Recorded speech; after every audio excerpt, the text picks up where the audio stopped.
Hello, नमस्ते and welcome to my new video. आज का हमारा वीडियो है पर्सनालिटी के बारे में, यानी एक व्यक्ति के व्यक्तित्व को साइको एनालिटिक रूप में कैसे परिभाषित किया जाता है या फ्राइड की मनोवैज्ञानिक थ्योरी क्या कहती है। और जी, आज का हमारा इस वीडियो इसी पर आधारित है। पर्सनालिटी क्या है या व्यक्तित्व क्या है। अल्पर्ट ने कहा है कि पर्सनालिटी जो है वो एक डायनेमिक ऑर्गेनाइजेशन है। एक व्यक्ति के अंतर्गत is a dynamic organization within individual, कि वो कैसे अपने समाज के साथ में, अपने बाह्य वातावरण के साथ में तारतम्य बैठाता है, उसको उसका व्यक्तित्व कहते हैं। व्यक्तित्व जो है वो कोई एक स्टैटिक चीज़ नहीं है, एक डायनेमिक चीज़ है, मतलब कि वह समय के साथ बदलती रहती है।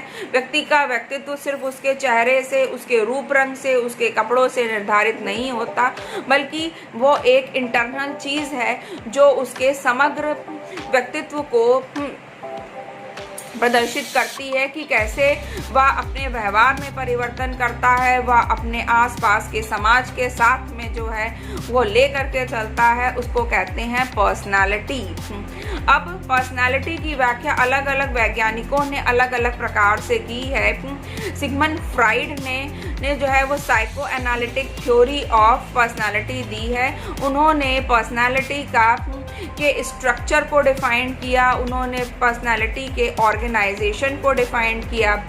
सिगमंड फ्राइड ने यह थ्योरी 19th सेंचुरी में दी थी और यह उनकी बहुत ही प्रसिद्ध थ्योरी है। और इसके बाद में उन्होंने सपनों के विश्लेषण के बारे में भी बताया। तो फ्राइड के अकॉर्डिंग पर्सनालिटी क्या है। सिगमंड फ्राइड ने कहा कि हमारी जो पर्सनालिटी है वो 3 एलिमेंट्स से मिल करके बनी है। कौन कौन से 3 एलिमेंट्स हैं? पहला है इड, दूसरा है ईगो और दूसरा है सुपर ईगो। अब ये इड, ईगो और सुपर ईगो क्या है? जो इड है वो एक जन्मजात प्रवृत्ति है जिसके साथ एक बच्चा जन्म लेता है। इड प्लेजर प्रिंसिपल्स पर काम करता है, रियलिटी से उसका कुछ भी लेना देना नहीं है, वो सत्य के धरातल पे नहीं है, वह सिर्फ अपने अहम को सेटिस्फाई करता है। वो है हमारी ईगो, वो है हमारा इड। उसके बाद में आता है हमारा सुपर ईगो। सुपर ईगो जो है वो मॉरल है, एथिकल है और आदर्शवादी है, जो हमेशा एक व्यक्ति को आदर्श परिस्थितियों में कैसा होना चाहिए वो बताता है हमारा सुपर ईगो।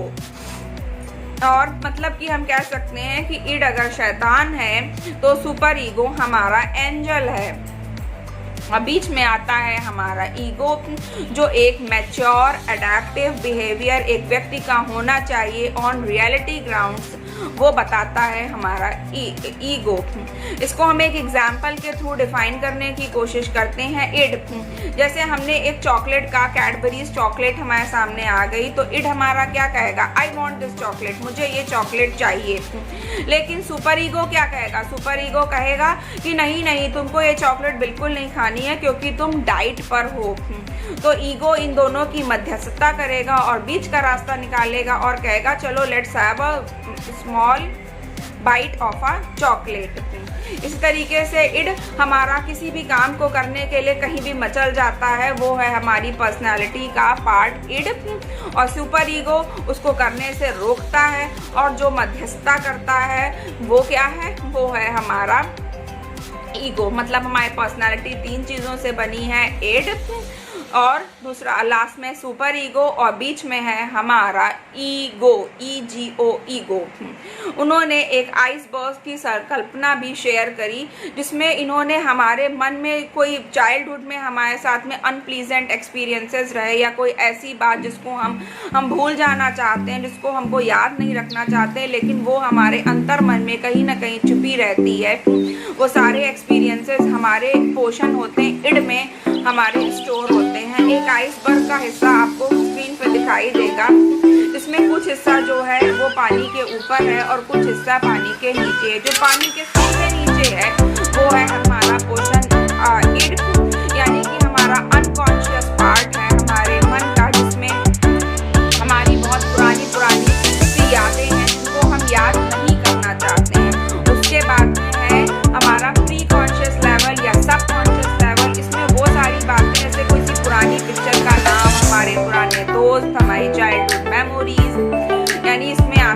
हमारा सुपर ईगो प्लस ईगो। और कॉन्शियस भाग कहाँ है? कॉन्शियस भाग है पानी के ऊपर, यानी वो हिस्सा जो हमारी पर्सनालिटी का, जो हम दुनिया को दिखाते हैं, जिसमें हम एक मैच्योर्ड आदमी की तरीके से बिहेव करते हैं, जहाँ पर हम थॉटफुल होते हैं, वो पोर्शन है पानी के ऊपर। और नीचे है इड ईगो और सुपर ईगो, यानी व्यक्ति के जो मन में जितनी भी बातें हैं वो आती हैं टेंशन से, और टेंशन हमारे मन में आते हैं हमारे मन में स्टोर्स हमारी मेमोरी से। तो ये था फ्राइड की साइको एनालिटिक थ्योरी।